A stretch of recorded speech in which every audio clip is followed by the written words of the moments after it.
নমস্কাৰ বন্ধু বান্ধৱীসকল, মই পংকজ পুনৰ আপোনালোকক মোৰ চেনেলটোলৈ স্বাগতম জনাইছোঁ।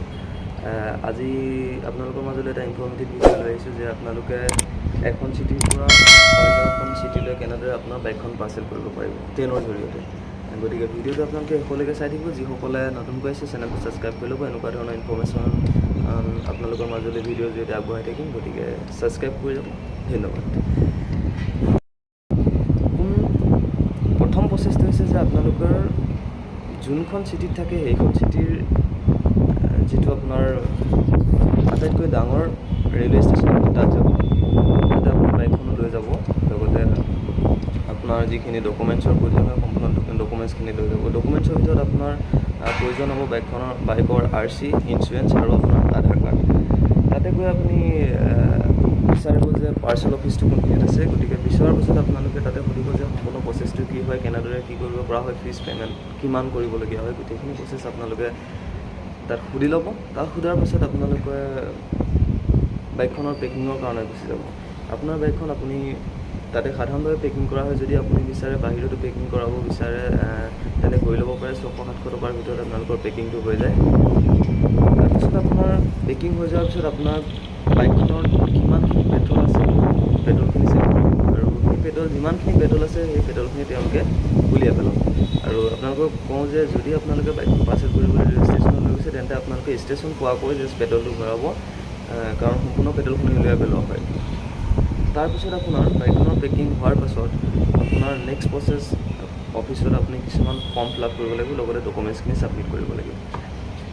ফৰ্মখন আপোনালোকক মই ভিডিঅ'ত দেখাই দিম, ভিডিঅ' শেষত হ'লেও মই দেখাই দিম। ফৰ্মখনত আপোনাৰ সম্পূৰ্ণ ডিটেইলছখিনি সোমাই দিব, যাতে আপুনি কোনখন চিটিৰ পৰা কোনখন চিটিলৈ পাৰ্চেলটো পঠাইছে, আৰু তাত আপোনাৰ আধাৰ কাৰ্ড নম্বৰ, মোবাইল নম্বৰ, আৰু যিখন চিটি পঠাইছে তাত কোনে ৰিচিভ কৰিব, আপুনি নিজে ৰিচিভ কৰিবনে নে বেলেগ কোনোবাই ৰিচিভ কৰিব। যদি বেলেগ কোনোবাই ৰিচিভ কৰে তেতিয়াহ'লে আপোনালোকে তেওঁলোকৰ ডিটেইলছ দিব লাগিব, আৰু যদি আপুনি নিজে ৰিচিভ কৰে তেন্তে আপোনাৰ নিজৰ ডিটেইলছটো তাত দিব পাৰে।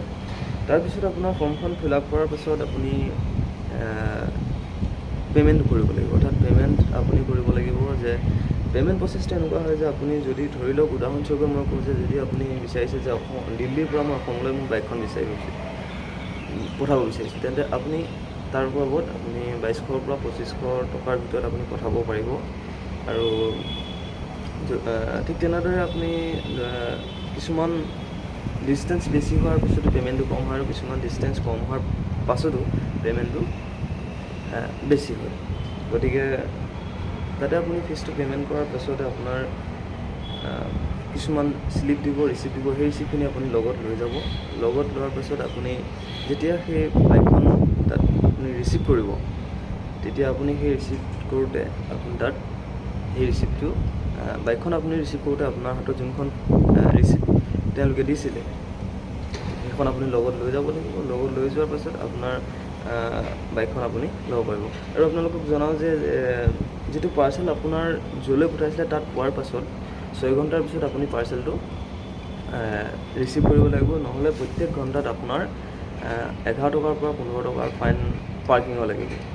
তাৰপিছত জনাওঁ যে যিহেতু আপোনাৰ বাইকখনৰ পেট্ৰল নাছিলে, খালী কৰি দিয়া হ'ল, গতিকে তেওঁলোকৰ ফালৰ পৰা এজন মানুহ পঠাব যে পেট্ৰল পাম্পলৈকে আপোনাৰ বাইকখন লৈ যাব, ঠেলি লৈ যাব, আৰু তাতে আপোনাৰ পেট্ৰলটো ভৰাব। কিন্তু ইয়াৰ বাবদো আপুনি টকা 100 পৰা 150 টকা আপুনি তেওঁলোকে দিব পাৰিব। গতিকে আপুনি সেইটো নিজে বাইকখন ঠেলি নি পেট্ৰল ভৰাই ল'ব পাৰে।